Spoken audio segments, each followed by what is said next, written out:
February 1945. Yalta. The three most powerful men in the world sat in gilded chairs in the Levadia Palace, cameras flashing, smiles fixed for posterity. Stalin wore his Generalissimo's uniform, Roosevelt looked exhausted, Churchill puffed his cigar. They were carving up the post-war world, drawing lines on maps, making promises about democracy and free elections. Berlin, they agreed, would be divided into occupation zones, all very civilized, all very cooperative. But Stalin's mind was already racing ahead, calculating angles the others couldn't see. He'd spent decades surviving by trusting no one, assuming everyone was trying to deceive him, and he wasn't about to change now. The Western Allies were still hundreds of kilometers from Berlin. His own forces were closer, much closer, having bled their way across Poland and into Germany itself. The question burning in his mind wasn't whether Berlin would fall, it was who would take it first. He'd studied the maps obsessively. The Americans and British were advancing from the west, their supply lines stretched, their armies tired from the Ardennes offensive. His own forces, the First Belarusian Front under Marshal Georgy Zhukov, and the First Ukrainian Front under Marshal Ivan Konev, sat poised on the Oder River, just 60 kilometers from Berlin. Simple mathematics suggested the Soviets would get there first. But Stalin had learned long ago that nothing in war was simple, and the Western Allies had surprised him before. The diplomatic niceties at Yalta masked a deeper competition. Stalin watched Eisenhower's forces, tracked their movements, analyzed their intentions. Were they really going to honor the occupation zone agreements? Or would they race for Berlin, seize the Nazi capital, and present the Soviets with a fait accompli? Roosevelt seemed sincere, but Roosevelt was dying. Anyone could see that. Churchill was another matter entirely. The British Prime Minister had always been suspicious of Soviet intentions, always pushing for a stronger Western position in Central Europe. Stalin assumed Churchill would push for Berlin if given half a chance. March arrived cold and wet. The Eastern Front had become a grinding advance through German territory, every town and city a fortress, every kilometer paid for in blood. The Red Army had lost millions getting this far. 20 million Soviet citizens dead, cities reduced to rubble, entire generations decimated. Stalin wasn't about to let the Americans and British waltz into Berlin and claim victory after the Soviets had done the dying. Berlin wasn't just a military objective. It was symbolic vindication, proof that the Soviet Union had defeated Nazi Germany, that the Great Patriotic War had been won by Soviet arms and Soviet sacrifice. He received intelligence reports daily. American forces here, British forces there, movements tracked, intentions analyzed. His paranoia wasn't entirely unfounded. Some Western commanders did want to race for Berlin. Patton was chomping at the bit. Churchill was drafting cables urging a push eastward. But the decision wasn't theirs to make. It belonged to Dwight Eisenhower, the supreme Allied commander, and Eisenhower was thinking strategically, not symbolically. March 28, 1945. A cable arrived in Moscow that changed everything. Stalin read it twice, then called for his translator to verify he'd understood correctly. The message was from Eisenhower himself, sent directly to Stalin, bypassing the usual diplomatic channels, bypassing even Churchill. It was unprecedented. It was also crystal clear. Eisenhower laid out his plans with remarkable candor. His main thrust, he wrote, would be toward Leipzig and Dresden, not Berlin. The German capital had lost its strategic importance. The real objective was to prevent the Nazis from establishing a redoubt in the Bavarian Alps, to link up with Soviet forces somewhere in central Germany, to cut the Reich in half. Berlin, Eisenhower suggested, was now primarily a political objective, and he was a military commander, not a politician. He would leave Berlin to the Soviets. Stalin stared at the cable for a long moment. His first instinct was suspicion. Was this a trick? Were the Americans trying to lull him into complacency while secretly preparing a dash for Berlin? He'd spent his entire political career assuming everyone was lying to him, and it had kept him alive through purges and plots and assassination attempts. Why would Eisenhower tell him the truth? But as he read the cable again, analyzed the reasoning, cross-referenced it with intelligence reports about American troop dispositions, a different possibility emerged. Maybe Eisenhower meant exactly what he said. Maybe the Americans really were going to let the Soviets take Berlin. The military logic made sense. Berlin was surrounded by water barriers, fortified neighborhoods, and a garrison of desperate defenders. Taking it would be costly, brutal, house-to-house fighting through a city that Hitler had turned into a fortress. Why would Eisenhower spend American lives on a symbolic victory when the war was already won? Stalin's expression didn't change as he set the cable down, but his mind was already moving, planning, calculating. If this was real, if the Americans truly weren't going to contest Berlin, then he had a narrow window of opportunity. But he couldn't simply accept Eisenhower's word. He needed to act as if the race was still on, needed to take Berlin as quickly as possible before anyone changed their minds. April 1st, 1945. Stalin summoned his two top marshals to the Kremlin. Georgy Zhukov and Ivan Konev arrived separately, neither knowing why they'd been called, neither aware the other was coming.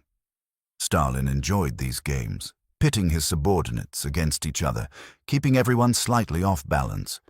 It was how he maintained control. They met in Stalin's office, maps spread across the large table, the spring evening darkening outside. Stalin was smoking his pipe, his face impassive. He gestured for them to sit, then slid a document across the table. It was Eisenhower's cable. "Read this," Stalin said. Both marshals read in silence. Zhukov finished first, his scarred face betraying nothing. Konev took longer, his eyes narrowing as he absorbed the implications. When they looked up, Stalin was watching them. "So who is going to take Berlin?" Stalin asked. "We or the Allies?" The question hung in the air. Both marshals understood immediately that this wasn't really a question. It was a test, a challenge, a command wrapped in interrogative form. Stalin already knew what answer he wanted. He wanted to know if they had the will and the capability to deliver it. "We will take Berlin," Zhukov said, his voice flat and certain. "The First Belarusian Front will take Berlin." Konev leaned forward. "The First Ukrainian Front is also in position to strike for Berlin. We can reach it from the south." Stalin's eyes moved between them, measuring, calculating. Here was the moment. Eisenhower had given him Berlin, whether intentionally or not. But the Western Allies were still advancing. Churchill was still pushing for a more aggressive strategy. The window might close at any moment. He needed Berlin taken fast, needed it secured before anyone changed their minds, needed the hammer and sickle flying over the Reichstag before the Americans reconsidered. "How long?" Stalin asked. "How long will it take?" Zhukov didn't hesitate. 2 weeks. Perhaps 12 to 15 days from the start of the operation. Konev nodded. "Similar. 2 weeks at most." Stalin stood, walked to the map on the wall. The Oder River marked the current front line. Berlin sat just beyond it, a red circle on the map, the heart of Nazi Germany. He traced the route with his finger, calculating distances, considering obstacles. The Germans would defend Berlin with everything they had left. It would be brutal, but it would also be final. "You will both prepare for an assault on Berlin," Stalin said, turning back to face them. "The operation will begin in 2 weeks. April 16th. Both marshals straightened. 2 weeks was incredibly tight. They'd need to move supplies, position artillery, brief commanders, coordinate air support. But neither argued. You didn't argue with Stalin. "The boundary between your fronts," Stalin continued, walking back to the table and picking up a red pencil, "will run here." He drew a line on the map, marking the division between Zhukov's First Belarusian Front to the north and Konev's First Ukrainian Front to the south. The line ran east to west, approaching Berlin, but then stopped. Deliberately, conspicuously, Stalin's red line ended 65 kilometers short of Berlin itself. Zhukov and Konev both stared at the map. The implication was obvious. Stalin had left Berlin in contested territory. He wasn't assigning the capture of the capital to either marshal. He was making them race for it. Whoever got there first would claim the glory. Whoever got there first would be the man who took Berlin. It was classic Stalin. He trusted no one completely, preferred to keep his subordinates competing, always maintained multiple options. If Zhukov's frontal assault stalled, Konev could swing north and take the city from the south. If Konev got bogged down, Zhukov would have a clear path, and the competition between them would drive both to move faster, fight harder, accept higher casualties. Stalin would get his victory, and the price would be paid by others. "I want Berlin taken before the Americans change their minds," Stalin said. "I want the red flag over the Reichstag before May Day. Can you do this?" "Yes," both marshals said simultaneously. Stalin nodded slowly. "Then do it. Dismissed." After they left, Stalin returned to the map. He stood there for a long time, smoking his pipe, studying the approaches to Berlin.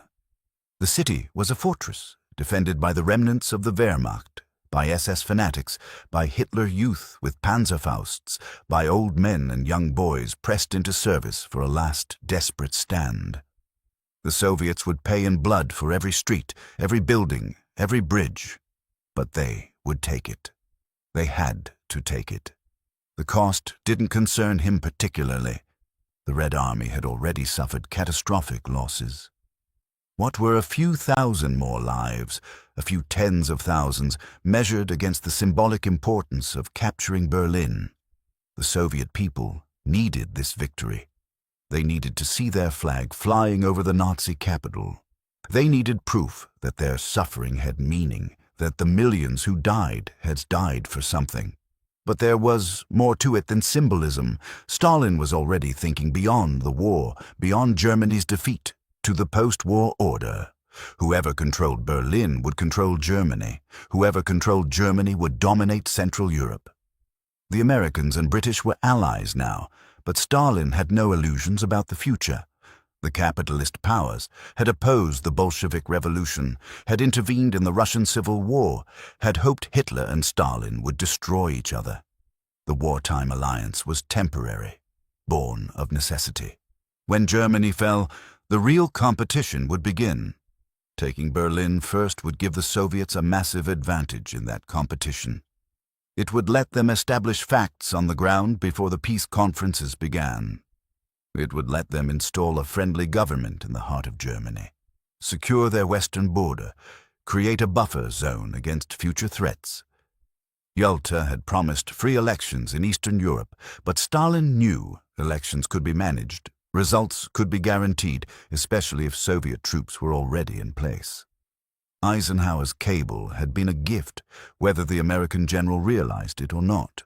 By choosing not to race for Berlin, by prioritizing military over political objectives, Eisenhower had handed Stalin exactly what he wanted. Churchill understood this, which is why the British Prime Minister was furious when he learned about Eisenhower's decision. But Churchill didn't command American forces, and Roosevelt was too ill to intervene effectively. The Americans would go to Leipzig and Dresden. The Soviets would take Berlin. The next 2 weeks were a frenzy of preparation. Zhukov assembled a massive force along the Oder, more than 1 million men, thousands of tanks and artillery pieces, entire air armies. Konev did the same to the south, matching Zhukov gun for gun, tank for tank. The competition Stalin had engineered was working exactly as intended.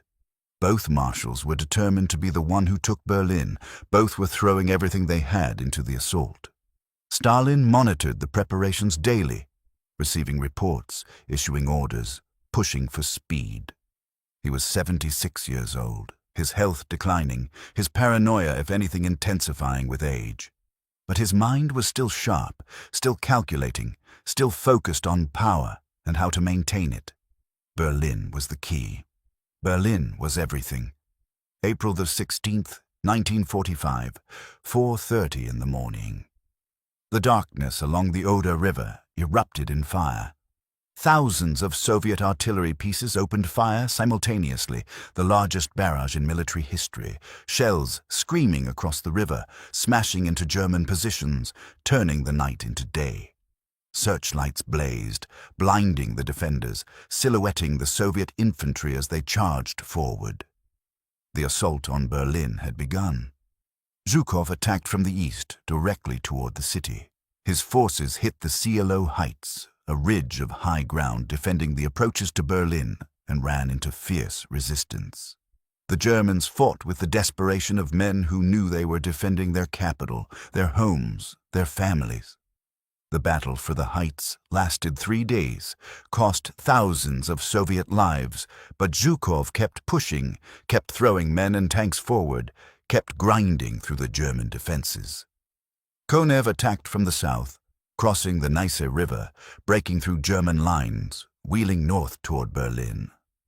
His advance was faster than Zhukov's, his casualties lighter. Stalin watched the reports coming in, saw Konev pulling ahead in the race, and did nothing to stop it. Let them compete. Let them both drive forward. Berlin was all that mattered.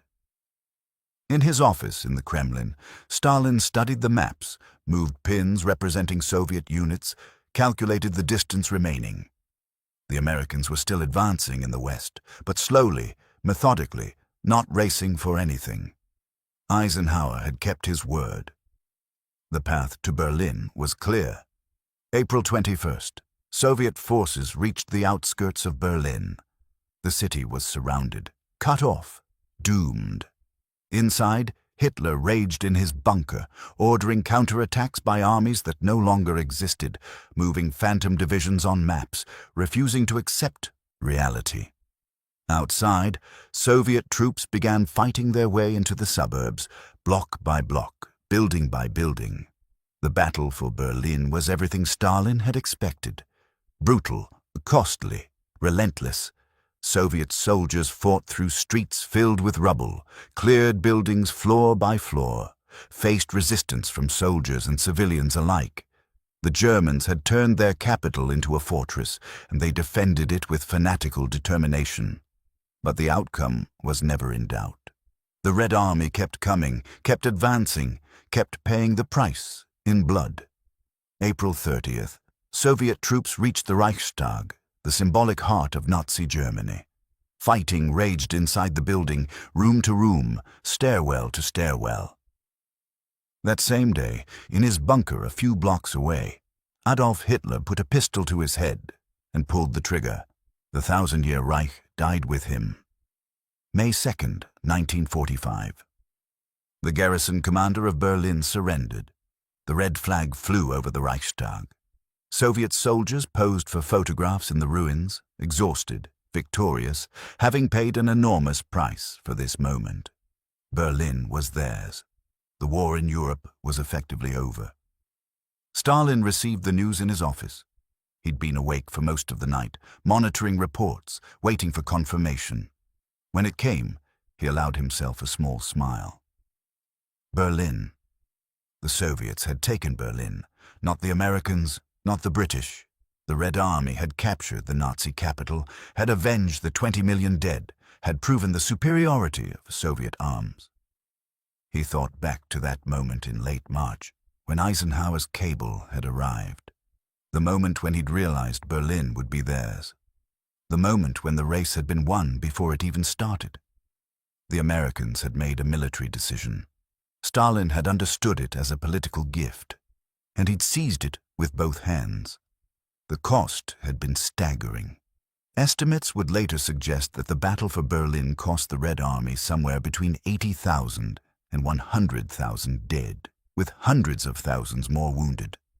The city itself was devastated, block after block reduced to rubble, tens of thousands of German civilians dead. But Stalin had his victory. He had his symbol. He had the Soviet flag flying over the Reichstag. In the years that followed, Berlin would become the focal point of the Cold War, divided between East and West, a city split by ideology and concrete walls. Stalin would use Soviet control of Eastern Berlin to establish a communist government in East Germany, to create the buffer zone he'd always wanted, to project Soviet power deep into Central Europe. The decision to let the Soviets take Berlin, made by Eisenhower for military reasons, would have political consequences that lasted for decades. But in that moment, in early May 1945, Stalin simply savored the victory. He'd outmaneuvered the Western Allies, had secured Berlin before they could change their minds, had delivered the symbolic triumph the Soviet people needed. The Great Patriotic War was won. The Red Army had marched from Stalingrad to Berlin, had survived the worst the Wehrmacht could inflict, had emerged victorious from the most brutal conflict in human history. Stalin called in his marshals, Zhukov and Konev, both of whom had fought their way into Berlin, both of whom claimed credit for the victory. He let them argue for a moment, then raised his hand for silence.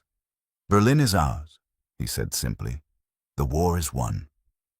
It was the closest thing to praise either marshal would receive. Stalin didn't believe in excessive celebration, didn't trust triumph, always worried about what came next.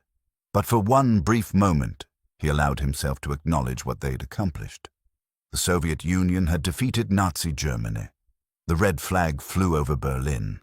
And Stalin, the paranoid Georgian who'd clawed his way to absolute power, who'd survived purges and plots and a war that nearly destroyed his country, had secured his place in history. The question he'd asked his marshals in April had been answered. Who would take Berlin, the Soviets or the Allies? The Soviets, always the Soviets. Stalin had made certain of that, and when he'd realized, reading Eisenhower's cable on that March evening, that Berlin would be theirs first, he'd moved with characteristic ruthlessness to make it happen. The city lay in ruins. Millions were dead. Europe was devastated. But Berlin belonged to the Soviet Union, and that made all the difference. Stalin had understood, perhaps better than anyone, that wars aren't just won on battlefields. They're won in the symbols that follow, in the flags that fly over conquered capitals, in the stories nations tell themselves about their victories. Berlin was that symbol, and it was his.